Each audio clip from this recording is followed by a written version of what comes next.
नमस्कार, स्वागत आप सभी का। ग्लोबल अड्डा आप देख रहे हैं और मैं हूं आपके साथ पुनीत मिश्रा। ईरान और अमेरिका के बीच तनातनी लगातार जारी है, लेकिन बार बार ये बात जो कही जा रही है कि हमला होगा, हमला आखिर कब होगा?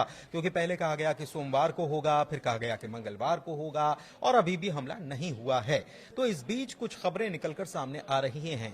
क्यों? क्योंकि 2 दौर की बैठक के बाद अब तीसरे दौर की बैठक का वक्त आ चुका है। क्या इसी का इंतजार किया जा रहा था? और ट्रंप के दिमाग में आखिर क्या चल रहा है? बहुत सारी चीजें, उनके बयान, ट्रंप के बयान, और इसके बीच ईरान की तैयारी, और इन दोनों खबरों के बीच में एक खबर और है। वो है इजराइल के दौरे पर गए हैं भारत के प्रधानमंत्री नरेंद्र मोदी। क्या मायने हैं और क्या चाहते हैं इजराइल के प्रधानमंत्री बेंयामिन नेतन्याहू भारत से? उनके दिमाग में क्या चल रहा है और क्या उनकी जो दिमागी सोच है वो सच्चाई में तब्दील हो पाएगी? बहुत सारे मसले पर बात करने वाले मेरे साथ मेरे सहयोगी आनंद प्रजापति मौजूद हैं। सबसे पहले उनके पास चलते हैं, बड़े अपडेट की बात करते हैं। आनंद बताइए। बिल्कुल, देखिए बड़ी अपडेट यही आ रही है कि जैसा कि अभी सब लोग यही चाहते थे कि वो बैठक का क्या हुआ, आगे बैठक का क्या होने वाला है, तो अब डेट आ गई है। डेट ये है कि कल ही बैठक होने वाली है और ये बैठक वहीं जेनेवा में ही होने वाली है। आपको भी पता होगा कि 2 बैठक हो चुके हैं, लेकिन अभी निष्कर्ष उसका कुछ ऐसा परिणाम नहीं निकला है। लेकिन ये जो तीसरा बैठक होने वाली है, ये भी बैठक वहीं जेनेवा में यानी स्विट्जरलैंड में अमेरिका और ईरान की होने वाली है। इस बैठक में भी जो दोनों देशों के प्रतिनिधिमंडल हैं सेम रहेंगे, यानी कि इधर से ईरान से अब्बास अराक्ची, उधर से स्टीपिटकॉफ। तो इन दिनों अब ये देखना ये महत्वपूर्ण होगा कि जो तीसरा बैठक होने वाला है इसमें क्या अहम होने वाली है। क्या ये तीसरी बैठक ही अंत होगी? क्यों? क्योंकि आपको भी पहले बता दिया गया था कि दूसरी जो बैठक हुई थी उस बैठक के बाद स्टीव विटकॉफ और जो कुशनर थे उन्होंने साफ बोल दिया था कि इनसे बात बनेगी नहीं, मतलब ईरान से बात नहीं बनने वाली है, डील नहीं हो सकती है। लेकिन तब फिर भी तीसरी बैठक की डेट आ गई है, यानी कि कल जो बैठक होने वाली है ये बहुत अहम बैठक है। क्योंकि आपको भी पता है जिस तरीके से चारों तरफ से ईरान को घेरने का प्रयास ट्रंप कर रहे हैं, हालांकि विफल भी नजर आ रहे हैं जिस तरीके से खबरें सामने निकल के आ रही हैं। लेकिन इस बैठक के बीच जो अब्बास अराक्ची का बयान आया है वो एकदम साफ तौर से बोल दिए हैं कि हम डील करने के लिए तैयार हैं। यहां तक कि यूरेनियम जो जुटाने वाली बात है उसको भी हम कम कर देंगे, कम करके 2 से 3 साल बाद उसको और थोड़ा धीरे धीरे कम करके उसको ले लेंगे। लेकिन आप जो मुद्दे पर बात किए हैं, या फिर वो आपका मिसाइल डील वाला जो बात हो, जो मिसाइल बना रहा है ईरान उसको बंद करने की बात कही गई है, या फिर प्रॉक्सियों की बात, तो उसके लिए अभी राजी नहीं है और ना ही उस पर बातचीत करेंगे। सिर्फ और सिर्फ परमाणु वार्ता पर बातचीत होगी। अच्छा, इस बीच बड़ा अपडेट ये है कि अमेरिका का बड़ा ताकतवर जासूसी विमान है, ये इसका नाम है RC-135 और ये बीते 24 घंटे से ईरान पर खुफिया जानकारी जुटाने में लगा हुआ है। तो एक तरफ बातचीत की मेज पर बैठने जा रहे हैं और दूसरी तरफ जंग की तैयारियां अपने स्तर पर की जा रही हैं। इस बीच डोनाल्ड ट्रंप ने एक बड़ा बयान दिया है और बड़ा बयान जो है वो ईरान को लेकर दिया है और बहुत बड़ी बात उन्होंने फिर से कही है। क्या कहा है, सुनते हैं, समझते हैं। आनंद देखिए, ट्रंप तो इस बयान में भी वही बात दोहराए हैं कि अगर डील नहीं होगी तो युद्ध तय है, उनका ये कहना है। लेकिन इस बयान में उन्होंने बहुत सारे खुलासे कर दिए हैं। मतलब ईरान पर जो हमले हुए थे जून में, जो तबाह किया था अमेरिका, अब वो उनके बयान से ये निकल के आ रहा है कि ईरान जो है कि फिर से उसको बनाना शुरू कर दिया, यानी कि जो परमाणु प्लांट पर जो हमले हुए थे वो फिर से बनाना शुरू कर दिया। साथ ही साथ मिसाइल जो प्रशिक्षण करने वाला या फिर जो मिसाइल बना रहा है ईरान, वो उसकी मारक जो क्षमता है वो अमेरिका तक है। और इसे लेकर के डोनाल्ड ट्रंप जो है कि बहुत चिंतित है। उन्होंने साफ तौर से बोल दिया है अपने संबोधन में कि ईरान ने अपने परमाणु कार्यक्रमों को फिर से बना रहा है। जो 2025 यानी कि जून में जो हमले हुए थे उसको जो नुकसान पहुंचाया था अमेरिका, उसको फिर से बना रहा है और साथ ही साथ मिसाइलें विकसित कर रहा है जो जल्द ही अमेरिका तक पहुंच सकती है, यानी अमेरिका तक मार कर सकती है, उनके कहने का तात्पर्य है। उसके बाद ट्रंप ने कहा है कि कूटनीति से समस्या सुलझाने की पसंद जताई उन्होंने, लेकिन अगर डील नहीं हुई वही बात दोहराई है, युद्ध होना वही बात दोहराई है। लेकिन ये बात क्यों कही गई है ट्रंप के द्वारा, इस बात को समझने की भी बहुत जरूरत है। दरअसल डोनाल्ड ट्रंप के ऊपर ये एक प्रकार से आरोप लग रहा है कि वो ये युद्ध जो लड़ने जा रहे हैं या जिस युद्ध की तैयारी कर रहे हैं वो इजराइल के लिए लड़ रहे हैं।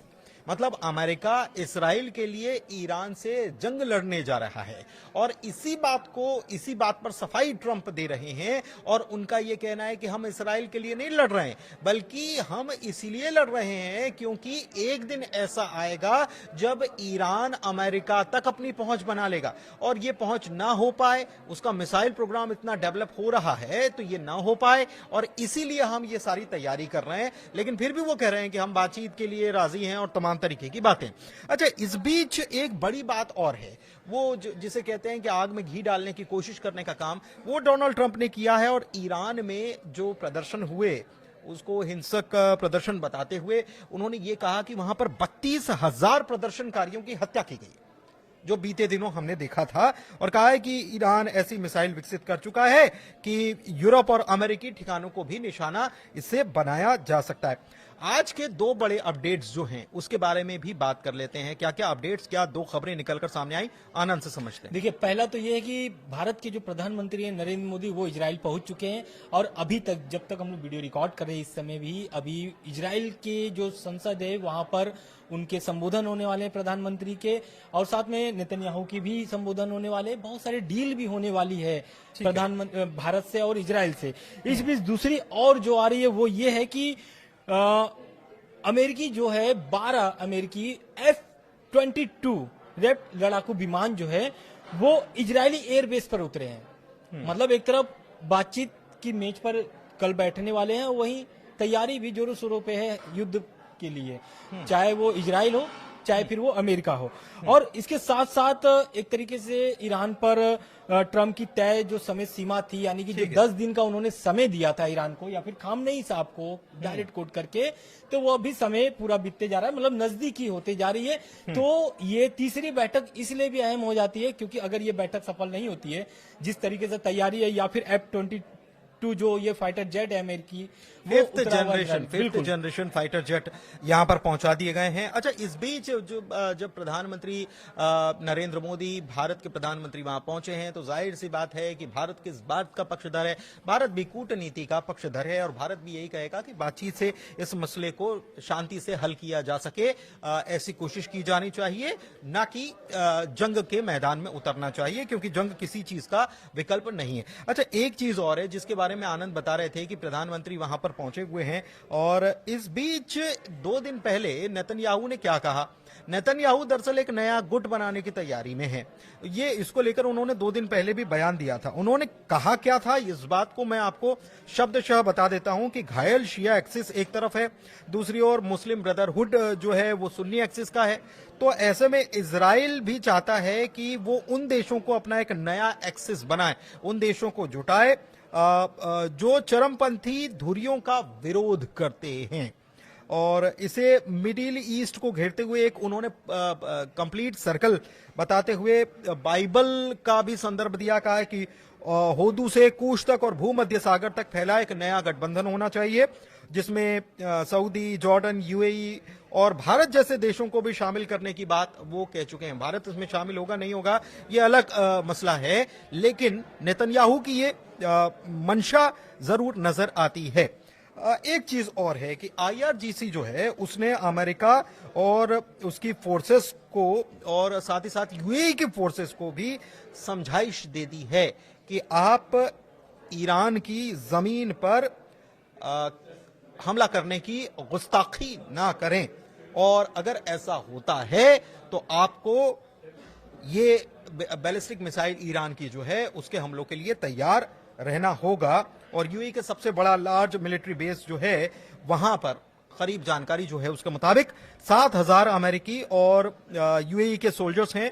IRGC के ग्राउंड फोर्स ने अभी हाल ही में एक बैलिस्टिक मिसाइल ड्रिल भी कंडक्ट की आज ही के दिन, और एक मॉकअप किया उन्होंने अल दफरा एयरबेस जो है कतर का, वहां पर उन्होंने यूएई का जो अल दफरा एयरबेस है वहां पर उन्होंने एक प्रकार से एक मॉक ड्रिल की है उसको उड़ाने के लिए। तो ये सब चीजें। अच्छा, एक चीज और है और वो बड़ी खबर है। बड़ी खबर यह है कि अमेरिका की मंशा क्या, सूत्र क्या बता रहे हैं, अगर वॉर छिड़ता है तो तो अमेरिका क्या सोच रहा है, उसके पीछे उसकी प्लानिंग क्या है, इसको समझते हैं आनंद से। बिल्कुल, देखिए जो ट्रम्प का बयान आया हुआ है उससे भी एक तरीके से ईरान ने पलटवार किया है और इसमें साफ साफ बोल दिया ईरान ने कि ये जो हमला होगा, अटैक होगा, ईरान जो अमेरिका है वो अपने मत्थे नहीं लेना चाहता है। यही कारण है कि इजराइल को वो आगे कर रहा है, क्योंकि अमेरिका भी चाहता है कि ईरान पर हमला हो। तो ईरान की जो रक्षा सूत्र के आरटी एक है एजेंसी, उनसे बात करके वाशिंगटन, मतलब उसमें उन्होंने बयान में कहा है कि वाशिंगटन जो है कि सीधे युद्ध शुरू करना चाहता है और देश को, मतलब अपने अमेरिका को बचाने के लिए वो इजराइल को आगे करना चाहते हैं। मतलब एक तरीके से इजराइल पर आरोप लगे कि अमेरिका कभी हमला नहीं करना चाहता था, इजराइल प्रेशर बना रहा था, इस कारण से इजराइल से पहले हमला हुई है, फिर बचाव के लिए। क्योंकि देखिए 2025 जून में भी आप देखे होंगे तो पहला अटैक जो था वो इजराइल ने ही किया था, फिर बाद में अमेरिकी B-2 बॉम्बर्स आते हैं और बम बरसाते हैं। लेकिन इसके बीच जो डोनाल्ड ट्रंप हैं उन्होंने एक बयान ये भी दिया कि हम इजराइल के लिए नहीं लड़ने जा रहे हैं। अच्छा, एक चीज और है कि मैंने आपको बताया कि IRGC ने एक अमेरिकी अल दफरा एयरबेस के रेप्लिका पर मिसाइल हमले का अभ्यास किया है। एक चीज और जानकारी निकलकर सामने आई है कि अगर ट्रंप ईरान के पीसफुल न्यूक्लियर प्रोग्राम को लेकर कोई समाधान चाहते हैं तो उसका एकमात्र रास्ता कूटनीति है, अब्बास अराक्ची ने कहा है। दूसरी तरफ ईरान के प्रेसिडेंट कह रहे हैं कि उनको भी उम्मीद है, अच्छा साइन बता रहे हैं, positive outcome ahead of talks with US। मतलब उन्होंने कहा कि हमको लग रहा है कि कुछ अच्छा निष्कर्ष निकलकर सामने आएगा अमेरिका से बातचीत के बीच में। एक खबर और है, वो है कि ईरान ने 450 से ज्यादा फतह हाइपरसोनिक मिसाइल जो है इराक, कुवैत और UAE की बॉर्डर पर तैनात कर दी है, जिसकी रेंज जो है 250 किलोमीटर है और 5 मैक की स्पीड से ये 225 किलोग्राम वॉरहेड ले जाने की तैयारी में, क्षमता में है। तो ये सारी चीजें क्या बिल्कुल, बताती हैं? देखिए एक इसके साथ तो एक और तैयारी है ईरान की, और वो एक तरीके से रूस और चीन से समर्थन भी मांगे है, ईरान ने मांगा है। क्यों? क्योंकि आपको भी पता है कि हुर्मुज में जो है कि एक तरीके से युद्ध अभ्यास हुआ था ईरान का। अब इस युद्ध अभ्यास के बाद जो ड्रिल किया है ईरान ने, उसमें अब रूस और चीन से समर्थन मांग रहा है ईरान। इसके साथ साथ ईरान ने कह दिया साफ तौर से कि लिमिटेड स्ट्राइक, यानी कि जैसी कोई चीज नहीं होती है। ये ट्रम्प का बयान है। ट्रम्प का कहना है कि लिमिटेड हमले होंगे, कुछ ईरान के कुछ ही जगहों पर हमले होंगे। तो इस पर खामनेई साहब का बयान भी आ गया था कि खामनेई साहब का कहना है कि अगर ईरान के किसी भी क्षेत्र में एक भी हमला होता है तो ये रीजनल वॉर में तब्दील हो जाएगी। उसके साथ साथ एक और खबर सामने आती, खबर ये भी है क्योंकि अब जिस तरीके से तनाव बढ़ते जा रहा है, तीसरी बैठक होने वाली है कल जेनेवा में। अब ये बैठक भी बहुत महत्वपूर्ण है क्योंकि 24 से 48 घंटे वाली जो अब एक तरीके से वो डेडलाइन चल रहे थे कि 24 घंटे में या फिर 48 घंटे में हमले हो सकते हैं, तो अब ये बैठक तय कर सकती है कि आगे क्या होने वाला है। उसके साथ साथ तेल की कीमतों में हल्की बढ़ोतरी देखी गई है। ये कारण इसलिए हो गया क्योंकि जिस तरीके से बैठक टेंशन बढ़ रहा है। बिल्कुल टेंशन बढ़ रहा है। अच्छा, इस बीच आप ये बात सोच रहे होंगे कि अमेरिका और ईरान के बीच इतनी टेंशन है, तमाम चीजें हैं, लेकिन हमला क्यों नहीं हो रहा है? हाँ, तो इस चीज को आप इस बात के से समझिए कि ये आज की स्क्रिप्ट नहीं है या आज के हालात को लेकर ये सब तय नहीं हुआ है। आप ये समझिए कि जो 12 दिन का जो हुआ था वो तो केवल एक पिक्चर का ट्रेलर था।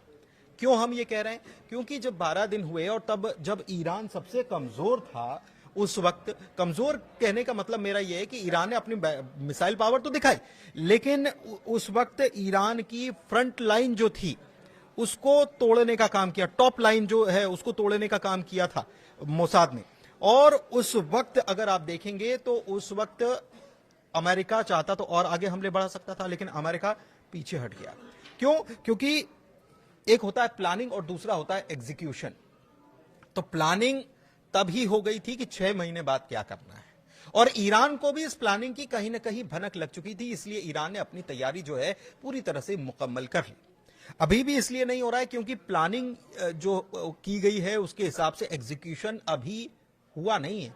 अभी जमीन पर वो तस्वीर नजर नहीं आ रही। और सबसे बड़ी बात, सबसे बड़ी दिक्कत यह है कि जो प्लानिंग बनाई गई, जिन लोगों ने बीच में बैठकर प्लानिंग बनाई, उन लोगों से इतर जिनको एग्जीक्यूट ये करना है वो अलग दुविधा में फंसे हुए हैं। हम बात कर रहे हैं अमेरिकी सैनिकों की।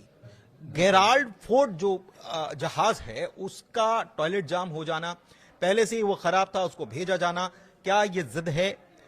दूसरी तरफ पेंटागन की तरफ से यह समझाइश देना कि ईरान से बातचीत के जरिए मसला हल कीजिए, ना कि युद्ध, क्योंकि युद्ध होगा तो अमेरिका को खासा नुकसान होगा। इसका मतलब ये कि प्लानिंग तो हुई, लेकिन प्लानिंग में उन लोगों को शामिल नहीं किया गया जो इसका अहम हिस्सा थे, और उसका नतीजा आज ये है कि अमेरिका कहीं ना कहीं बैकफुट पर नजर आ रहा है। लेकिन अभी कल की बैठक होगी, और कल की बैठक के बाद क्या होता है यह बहुत ज्यादा इंपॉर्टेंट है, और इसमें भारत की तरफ से इस मामले पर क्या कहा जाता है, क्या संदेश दिया जाता है, यह भी बहुत इंपॉर्टेंट है। इस पर नजर बनी हुई है। फिलहाल चर्चा को यहीं समाप्त करते हैं। कैसा लगा वीडियो, कैसी लगी जानकारी, जरूर बताइएगा। ग्लोबल अड्डा को प्यार देते रहिए। बहुत शुक्रिया। शुक्रिया।